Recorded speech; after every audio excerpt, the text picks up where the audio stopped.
Hello everyone. Today's new word the account payable turnover ratio. It means account payable turnover ratio क्या होती है।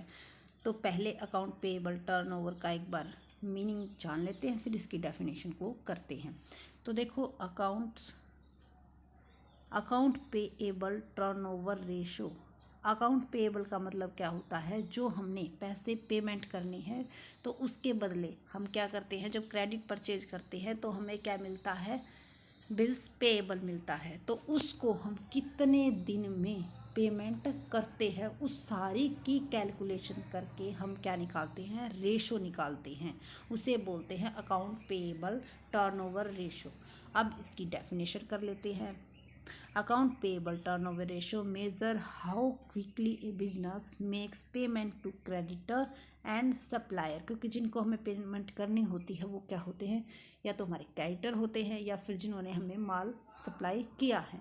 Supplier that extend line of credit accounting professional quantify the ratio by calculating the average number of times. इसमें किस चीज़ को देखा जाता है, average number of times the company pay its accounts payable balance during a specified time period.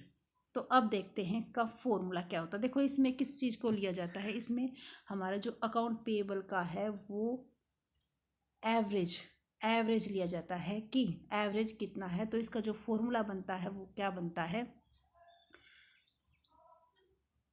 Credit purchase divide by average account payable.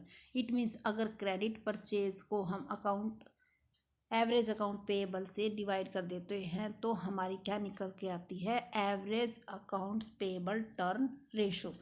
Accounts payable turnover ratio निकल के आ जाती है। इसका मतलब ये होता है, जो रेशो निकल के आएगी कि कितने टाइम पीरियड में हम क्या करते हैं, पैसे को कन्वर्ट करते हैं। उसके बाद 365 से जो हमारी वैल्यू आती है उसको डिवाइड किया जाता है। मान लो हमारी वैल्यू आ गई 11, तो 11 से इसको क्या किया जाएगा, डिवाइड किया जाएगा। तो 33 पॉइंट समथिंग हमारा आंसर आ रहा है। इट मीन्स हम एक साल में, यानी कि जितनी भी अकाउंट्स पेएबल करते हैं उनकी पेमेंट एवरेज क्या निकल के आती है, 33 डेज तक हम उसमें क्रेडिट में पैसा इन्वॉल्व रख सकते हैं। तो इस तरह से हम क्या निकाल सकते हैं, अकाउंट पेएबल टर्नओवर रेशो, जिसका मतलब होता है कि कितने पैसे जो हमारे क्रेडिट परचेज की है उसकी पेमेंट कितने दिन में करते हैं, उसकी रेशो भी निकाल सकते हैं और उसके डेज भी निकाल सकते हैं। कैसे निकाल सकते हैं वो हमने फॉर्मूला आपको बता दिया है कि अगर आप क्रेडिट परचेज को एवरेज अकाउंट पेएबल से डिवाइड करते हो तो आपकी रेशो निकल आएगी। उसके बाद अगर डेज निकालने हैं तो 365 डिवाइड बाय जो आपकी रेशो निकल के आई है तो आपकी डेज निकल आएंगे। और ये कितनी क्विकली आप पेमेंट करते हो, कई बार अगर आपकी एवरेज अकाउंटेबल रेशो अच्छी होती है, पेएबल रेशो, तो आपको डिस्काउंट भी मिलता है क्योंकि आप जल्दी से पेमेंट करते हो।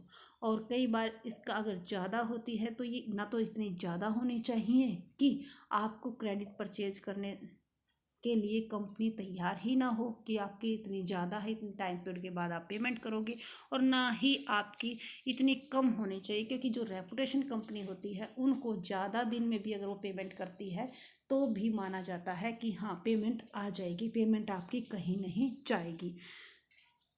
तो कोई भी चीज़ हुई अगर वो ओवर होती है तो बेनिफिशियल नहीं होती है, एक टाइम पीरियड तक ही क्या रहती है, वो सही रहती है।